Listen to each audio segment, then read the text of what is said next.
দর্শক বন্ধু, IDFC one day সিরিজের শেষ ওয়ানডে ম্যাচে আজকে আহমেদাবাদে ভারত ইংল্যান্ডকে 142 রানে পরাজিত করে জিতে নিল আইডিএফসি ওয়ানডে সিরিজ। ভারত এই ওয়ানডে সিরিজ জিতে নিল 3-0 ব্যবধানে। অর্থাৎ এই ওয়ানডে সিরিজে ভারত ইংল্যান্ডকে পুরোপুরি হোয়াইট ওয়াশ করে দিল, পুরোপুরি বাংলা ওয়াশ করে দিল, পুরোপুরি বিবস্ত্র করে ছেড়ে দিল ইংল্যান্ডের ক্রিকেটারদের। অসাম ক্রিকেট উপহার দিল ভারতীয় ক্রিকেটাররা। আজকের এই ম্যাচে অসাধারণ ক্রিকেট খেলেছেন শুভমন গিল। ভারতীয় ক্রিকেটের প্রিন্স শুভমন গিল আজকে তার 50তম ওয়ানডে ম্যাচে 100 রান করলেন। তিনি আজকে 112 রান করেছেন 102 বলে। তার ইনিংসে ছিল 14টি 4 এবং 3টি ছক্কা। এখনো পর্যন্ত কোনো ভারতীয় ব্যাটসম্যান তার 50তম ওয়ানডে ম্যাচে সেঞ্চুরি করেননি, যা করে দেখালেন শুভমন গিল। শুধু তাই নয়, Shubman Gill already one day cricket র্যাঙ্কিংয়ে ব্যাটসম্যান হিসেবে 2 নম্বর জায়গায় পৌঁছে গেছেন। রোহিত শর্মার জায়গাটি তিনি ছিনিয়ে নিয়েছেন। শুভমন গিলের বর্তমান পয়েন্ট হচ্ছে 781, ঠিক 5 পয়েন্ট বেশি নিয়ে, অর্থাৎ 786 পয়েন্ট নিয়ে বাবর আজম রয়েছেন প্রথম নম্বর স্থানে এবং 773 পয়েন্ট নিয়ে রোহিত শর্মা রয়েছেন 3 নম্বর স্থানে। 4 নম্বর স্থানে রয়েছেন হ্যারি ব্রুক এবং 5 নম্বর স্থানে বিরাট কোহলি। আজকে বিরাট কোহলিও একটা ভালো ইনিংস খেলেন এবং বিরাট কোহলি যে ফর্মে ফিরছেন তার একটা ঝলকও আজকে দেখা যায়। সত্যি রোহিত শর্মা আগে একটা ভালো ইনিংস খেলেছেন।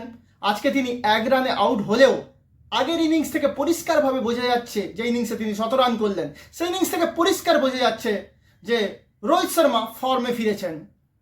আজকে হয়তো তিনি উডের একটা অসাধারণ ডেলিভারিতে আউট হয়ে গেছেন, কিন্তু ওভারঅল যদি ধরতে যাই রোহিত শর্মা ফর্মে ফিরেছেন।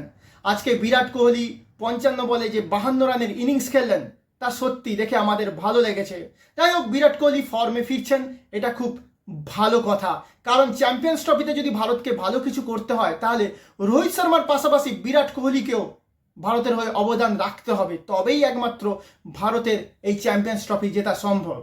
আজকে অসাধারণ ইনিংস খেলেছেন, বলতে গেলে ম্যাজিক্যাল ইনিংস খেলেছেন শ্রেয়াস আইয়ার। 64 বলে 78 রানের অসাধারণ ইনিংসে ছিল 8টি 4 এবং 2টি ছক্কা। স্ট্রাইক রেট ছিল 121। শ্রেয়াস আইয়ারকে যত দেখছি তত মুগ্ধ হচ্ছি। ইন্ডিয়ান ক্রিকেটের 4 নম্বর স্লটটি শ্রেয়াস আইয়ার তার নিজের নামটি খোদাই করে নিলেন, এ বিষয়ে কোনো সন্দেহ নেই। শর্ট বলে একটা শ্রেয়াস আইয়ারের সবসময়ের জন্য একটা উইক পয়েন্ট ছিল, কিন্তু এখন দেখা যাচ্ছে শ্রেয়াস আইয়ার শর্ট বলে দুরন্ত খেলছেন। যাই হোক, শ্রেয়াস আইয়ার যদি আদিল রাশিদের লেগ সাইডের বাইরের বলে খোঁচা না দিয়ে সল্টের হাতে ধরা না পড়তেন তাহলে হয়তো আজকে শ্রেয়াস আইয়ার তার সেঞ্চুরিটাও পূরণ করে ফেলতেন। আজকে ভালো ইনিংস খেলেছেন কেএল রাহুল 29 বলে 40 রানের একটা দুরন্ত ইনিংস খেলেন। এই ইনিংসে ছিল 3টি 4 এবং 1টি ছক্কা। স্ট্রাইক রেট ছিল 138। এছাড়া আজকে হার্দিক পান্ডিয়া শুরুটা বেশ ভালোই করেছিলেন। তিনি আদিল রশিদকে পরপর 2 বলে 2টো ছক্কাও হাঁকিয়েছিলেন। মনে হচ্ছিল হার্দিক পান্ডিয়া আজকে ভালো কিছু করবেন, কিন্তু নেক্সট বলেই আদিল রশিদের বলে তিনি বোল্ড হয়ে গেলেন। হার্দিক পান্ডিয়া আজকে 9 বলে 17 রান করেন এবং তিনি আদিল রশিদের বলে বোল্ড হয়ে যান। আজকে অক্ষর প্যাটেল নামের প্রতি সুবিচার করতে পারেনি। আজকে 12 বলে 13 রান করেন। তিনি রুটের বলে ব্যান্টনের হাতে ক্যাচ দিয়ে ফিরে যান। ওয়াশিংটন সুন্দর আজকে 14 রান করেন। তিনি মার্ক উডের বলে আউট হন। হর্ষিত রানা 10 বলে 13 রানের একটা ইনিংস খেলেন। এই ইনিংসে ছিল 1টি 4 এবং 1টি ছক্কা। তিনি আটকিনসন বলে বোল্ড হয়ে যান। যাই হোক, ভারত শেষ পর্যন্ত 50 ওভারে অল আউট হয়ে যায়।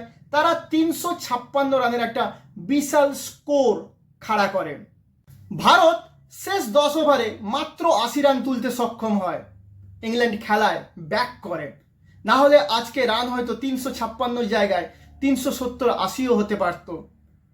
যাই হোক, আজকে ইংল্যান্ডের পক্ষে দুরন্ত বল করেন আদিল রশিদ 10 ওভারে 64 রান দিয়ে 4টি উইকেট নেন। মার্ক উড নেন 2টো উইকেট, অ্যাটকিনসন নেন 1টা উইকেট, সাকিব মাহমুদ নেন 1টা উইকেট।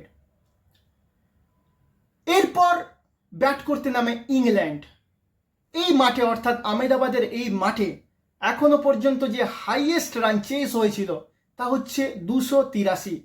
তাই খেলার শুরু থেকে বোঝা যাচ্ছিল যে ইংল্যান্ডের পক্ষে এই রানটা চেস করা আজকে খুব কঠিন হতে চলেছে। ইংল্যান্ড শুরুটা অবশ্য ভালো করে, প্রথম উইকেটের জুতিতে তারা 60 রান তুলে নেয়, কিন্তু 60 রানের মাথাতে আউট হয়ে যান বেন ড্যাকেট আজকে শুরুটা বেশ দারুণভাবে করেছিলেন। 22 বলে 34 রানের ইনিংস খেলেন বেন ড্যাকেট।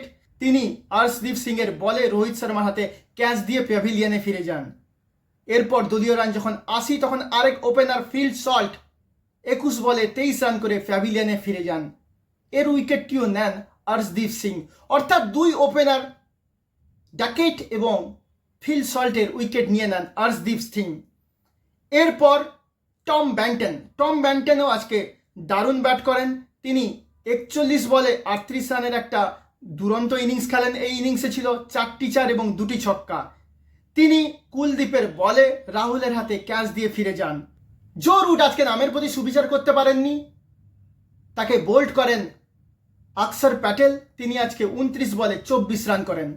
ইংল্যান্ডের দুজন খতরনাক ব্যাটসম্যান অর্থাৎ জস বাটলার ও হ্যারি ব্রুক দুজনকেই আজকে প্যাভিলিয়নের রাস্তা দেখান হর্ষিত রানা। দুজনকেই তিনি বোল্ড করেন। হ্যারি ব্রুক আজকে 26 বলে 19 রান করেন, তাকে বোল্ড করেন হর্ষিত রানা। এবং জস বাটলার 9 বলে মাত্র 6 রান করে হর্ষিত রানার বলে প্যাভিলিয়নে ফিরে যান। শেষের দিকে আটকিনসন 19 বলে 38 রানের একটা চিত্তাকর্ষক দুরন্ত ইনিংস খেলেন। এই ইনিংসে ছিল 6টি 4 1টি ছক্কা, কিন্তু তার এই প্রচেষ্টাও ইংল্যান্ডকে জয়ের লক্ষ্যে পৌঁছে দিতে পারেনি। ইংল্যান্ড দল 34.2 ওভারে মাত্র 214 রানে অল আউট হয়ে যায় এবং শেষ পর্যন্ত তারা এই ম্যাচটি 142 রানে হেরে যায়। ভারতের হয়ে আজকে দুরন্ত বোলিং করেছেন আর্শদীপ সিং। 5 ওভার বল করেছেন, 33 রান দিয়ে দুটি উইকেট নিয়েছেন। দুজন ওপেনারকে তিনি একাই ফিরিয়ে দিয়েছেন। এছাড়া ভালো বোলিং করেছেন হর্ষিত রানা, ইংল্যান্ডের বললাম সব থেকে যে মারাত্মক দুজন ব্যাটসম্যান অর্থাৎ হ্যারি ব্রুক এবং জস বাটলারকে দুজনকেই বোল্ড করে প্যাভিলিয়নের পথ দেখিয়েছেন হর্ষিত রানা। তিনি 5 ওভার বল করেছেন, একটি মেডেন নিয়েছেন, 31 রান দিয়ে 2টি উইকেট নিয়েছেন। আকসার প্যাটেল আজকে অসাধারণ বল করেছেন, 6 ওভার 2 বল করেছেন, 22 রান দিয়েছেন, একটা মেডেন নিয়েছেন এবং 2টি উইকেট নিয়েছেন। এছাড়া হার্দিক পান্ডিয়া 2টো উইকেট নিয়েছেন, কুলদীপ যাদব 1টি উইকেট নিয়েছেন এবং ওয়াশিংটন সুন্দর 1টি উইকেট নিয়েছেন। এই ম্যাচের ম্যান অফ দ্য ম্যাচ হয়েছেন দুরন্ত ব্যাটিংয়ের জন্য শুভমন গিল এবং এই সিরিজের ম্যান অফ দ্য সিরিজ হয়েছেন শুভমন গিল। টোটাল সিরিজে তিনি 259 রান করেছেন এবং তার গড় ছিল 86.33।